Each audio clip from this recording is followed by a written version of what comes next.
here's another engine for Crown Concepts. Just got done running it. Give you a description. It's a combination. It's got our cylinder heads on it. Obviously, Borla fuel injection. Nice setup.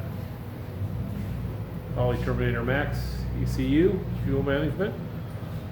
It's got a custom ground hydraulic roller with the alternator on it. March pulleys. Front sump oil pan. Take you in there and show you how to run.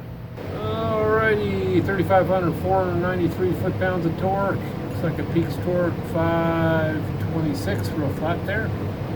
Peaks horsepower 532. Really rated at 500.